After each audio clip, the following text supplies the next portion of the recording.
Perang Ukraina apakah akan membawa kita ke arah perang dunia? Mari kita bahas kemungkinan atau tidaknya. Ketika kemarin Rusia menyerang pangkalan militer di kota Lviv yang membuat ratusan orang cedera dan membunuh 35 orang, maka hal ini patut menjadi hal yang kita waspadai. Kita bahas sebentar strategi perang Putin yang menarget 4 hari tentara sampai Kiev dan menaklukkan pusat pemerintahan dengan serangan kilat yang tidak berhasil. Maka Rusia merubah perangnya dengan membombardir semua kota ke arah Kiev dan menjadikan perang kota terbuka di semua wilayah. Tadinya hanya serangan kilat satu arah. Ketika rencana pertama gagal, maka perang terbuka adalah semua wilayah diserang, diperangi. Sampailah roket meluncur ke kota Lviv yang jauh di barat dekat perbatasan Polandia. Rusia menuduh Barat dan NATO menggunakan Lviv sebagai kota pemasok senjata di Ukraina. Masuknya mercenaries, masuknya tentara bayaran, suplai logistik semua itu melalui Lviv. Bagi Amerika yang ketika itu Biden lagi kampanye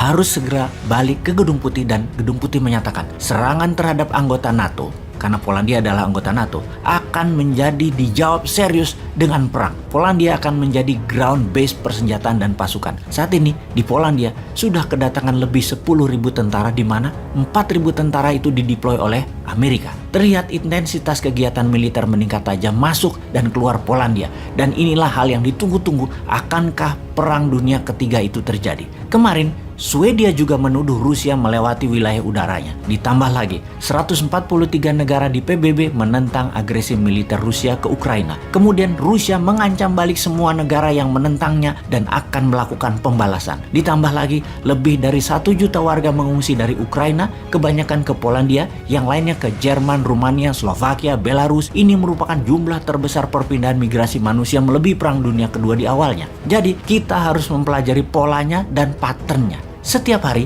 perang semakin membesar, semakin meluas. Setiap hari, semakin banyak negara yang terlibat. Setidaknya di awalnya adalah menerima pengungsi yang diduga akan mencapai 3 juta manusia mengungsi dalam 3 minggu ke depan. Ini akan membuat negara-negara penerima pengungsi menjadi bermasalah di dalam negerinya. Dengan adanya ini semua, bisakah ini menjadi pemikiran kita akan terjadi Perang Dunia Ketiga? Di Afrika, banyak negara yang mengharap Perang Dunia Ketiga terjadi di Eropa karena akan buat mereka, negara-negara Afrika, akan terbebas dari belenggu jajahan ekonomi Tiongkok dan Eropa yang akan membuat negara Afrika menjadi negara maju dalam waktu yang cepat. Sekali lagi, Afrika sangat memerlukan Perang Dunia Ketiga ini terjadi. Pakar geopolitik dunia bahkan sudah mengatakan kita saat ini sudah memasuki Perang Dunia Ketiga. Bahkan dalam pidato kenegaraannya 2 minggu yang lalu, Ratu Elizabeth sudah menyatakan kita ini Inggris tentunya, harus bersiap masuk dalam Perang Dunia Ketiga, di mana Ratu Elizabeth mengatakan ketika ayahnya di tahun 1938 menyatakan Inggris dalam keadaan berbahaya dan masuk ke dalam Perang Dunia Kedua, tidak pernah saya bayangkan di zaman modern ini. Saya harus juga mengatakan hal yang sama sekali lagi untuk Inggris.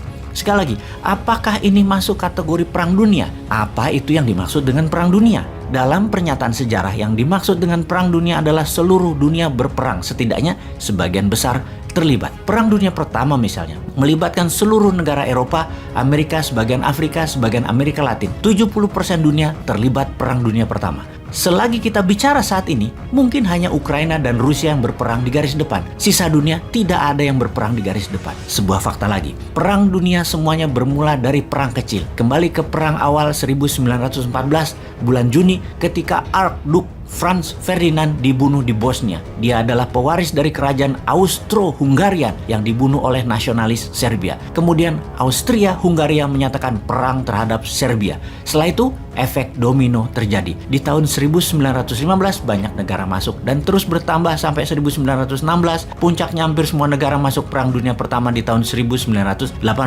Amerika, Brazil misalnya, yang jauh di seberang lautan pun terlibat. Ini semua diawali dengan 2 negara perang dan 1 pembunuhan. Perang Dunia Kedua sekarang diawali Jerman menginvasi Polandia di 1 September 1939.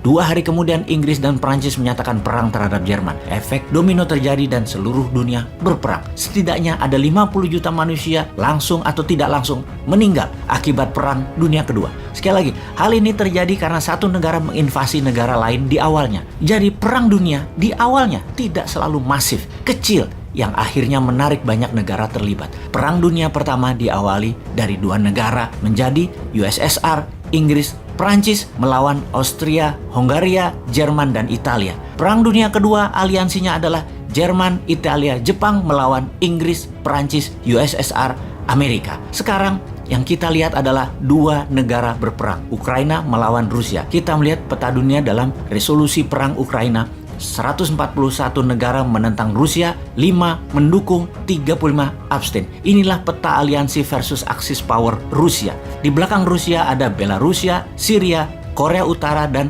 Eritrea, sebuah negara kecil di Afrika seberang Yaman. Ada 35 negara yang tidak memihak manapun, sama seperti Amerika di Perang Dunia Pertama, tidak ikut-ikutan sampai kepentingan Amerika terganggu. Di tahun 1917, U-boat Jerman menenggelamkan 3 kapal niaga Amerika, membuat Presiden Amerika saat itu, Woodrow Wilson, menyatakan Amerika berperang melawan Jerman dan masuk ke dalam Perang Dunia Pertama. Dengan informasi ini, semoga sahabat dengan bijak bisa menyikapi apa yang akan terjadi dalam perang di Ukraina ini. Bosman kali ini tidak menyatakan akan terjadi atau tidak. Saya membiarkan sahabat yang menilai. Panjang sudah kita membahas di mana apapun yang akan terjadi, seharusnya kita, Indonesia, bersiap dalam war mode sejak jauh-jauh hari. Jangan masih memikirkan cari hutangan untuk membangun proyek diutamakan. Apa nggak mudeng ya bernegaranya, wahai Lord?